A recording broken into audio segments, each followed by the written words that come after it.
Oke teman-teman, di video kali ini gue mau ngasih 3 rekomendasi kabel kopling buat Satria FU 150.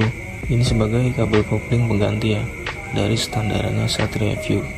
Nah, kalau misalnya teman-teman lihat di depan ini, yang gue pakai ini bukan punyanya Satria FU. Nah, kalau untuk kabel kopling Satria FU yang asli, bentuknya nggak lurus kayak begini, dia agak sedikit nekuk gitu ya, begini nih, nekuk ya, ke atas gitu nekuknya. Nah, untuk bagian atasnya di sini itu sama aja, sama kayak ini, sama aja lurus gitu ya.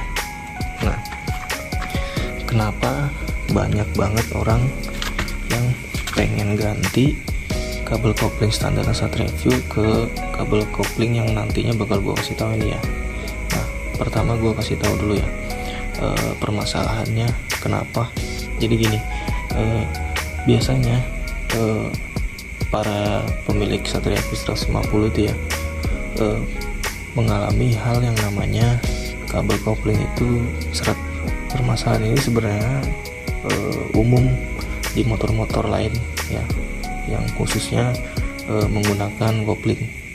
Untuk kabel kopling Satria FU 150 itu permasalahannya adalah ada di bagian tekukan di sini ya, nih, tekukan sini.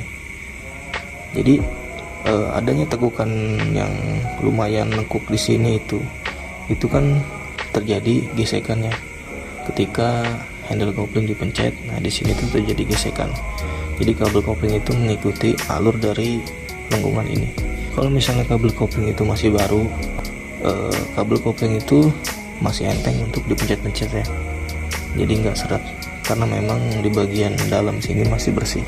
Nah, ketika itu nantinya dipakai setahun 2 tahun ya, kotoran-kotoran seperti debu, air itu ya, nanti dia bakal masuk dari atas, dia bakal masuk di kabel-kabel sini nih, yang nantinya bakal kotor. Nah, kotor ini menjadi salah satu penyebab kopling itu menjadi seret atau keras. Ditambah lagi untuk kabel kopling Satria FU 150 itu dia di sini ada lengkungan ya. Nah, itu juga menjadi hal kedua yang menyebabkan kabel kopling itu menjadi keras. Kebanyakan user-user Satria FU itu mencari solusi kabel kopling yang lainnya. Sekarang gue bakal bahas 3 kabel kopling rekomendasi buat Satria FU yang cocok. Untuk yang pertama itu adalah kabel kopling Supra. Kalian bisa lihat gambarnya di sini ya. Nah, untuk kabel kopling Supra ini itu bentuknya sama seperti yang gue pasang ini ya. Dia di sininya lurus dan di atasnya juga sama ya, kayak gitu. Dan ya di sininya juga memang bendulannya juga sama seperti ini ya. Nah, karena gue belum pernah pakai Supra, tapi memang sudah banyak orang yang sudah pakai kabel kopling Supra ya, dan itu emang PNP sama gitu ininya juga nih. Untuk kabel kopling Supra ini bedanya dia kecil ya, sama dengan bawaan Satria FU 150 ya. Kelebihannya ya, pertama ya di sininya lurus, jadi di sini tuh dia nggak ada hambatan ya. Itu yang pertama, kabel kopling Supra. Nah, yang kedua kabel kopling dari GL Pro atau Mega Pro ya. Ini gambarnya ada di atas. Untuk kabel kopling GL Pro atau Mega Pro ini dia nggak bisa langsung PNP ya.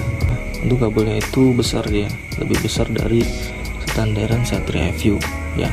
Jadi kekuatannya itu lebih kuat ketimbang standarannya Satria FU ya untuk kabelnya. Nah, jadi dia nggak bisa langsung PNP karena dia kepanjangan, dan gue pernah pakai, dia kepanjangan di sini nih, panjang banget, jadi nggak bisa langsung PNP. Jadi untuk nyangkolin di sini itu harus pakai nepel ya. Jadi dia dicepit pakai nepel, di toko spare part ada kecil gitu ya, dia masuk ke sini, atau bisa juga diubet ya. Tapi gue lebih suka pakai nepel, jadi nanti dia dijepit kabelnya di sini ya. Cuman repotnya itu kabel koplingnya itu kabelnya harus dipotong dulu.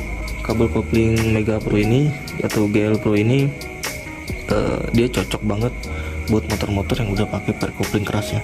Nih, Contohnya seperti yang motor gue ini, star couplingnya udah nggak standaran lagi ya, karena gue pakainya pakai punya Tiger, jadi lebih keras dari standarannya. Nah jadi itu cocok banget karena kabelnya itu besar ya, jadi lebih kuat juga, karena gue udah pernah pakai juga, bisa sampai tahan 2 tahun. Nah, yang ketiga ini yang bakal gue omongin adalah yang kabel kopling yang gue pakai ini ya. Nih, yang bisa teman-teman lihat. Nah, kabel kopling ini adalah kabel kopling KLX dari Kawasaki. Ini gue kasih gambarnya. Nah, untuk kabel kopling KLX ini bisa langsung PNP. Untuk bagian sini dia, untuk cara pemasangannya seperti ini ya, seperti yang dilihat ya. Untuk Supra ataupun untuk KLX ini, cara pemasangannya harus dibuka dulu ya nih ya, tuas ininya. Masukin di sini, dikailin dulu, habis itu dipasang lagi. Nah kalau untuk Mega Pro kan nggak usah, karena dia bakal dipotong karena kepanjangan ya, dan juga dia harus pakai nepel, jadi ini nggak perlu dibongkar ya. Kabel KLX ini dia sama besarnya, sama kayak punya GL Pro atau Mega Pro, dan ini juga cocok banget buat teman-teman yang sudah ganti per kopling keras ya. Untuk kabel kopling KLX ini gue juga baru make ya, belum lama gue makainya, dan karena kemarin gue pakainya itu pakai punya GL Pro ya, dan itu udah hampir sekitar 2 tahun, dan itu bajanya itu ya, kabel bajanya itu udah ada yang putus, makanya gue ganti pakai punya KLX ini.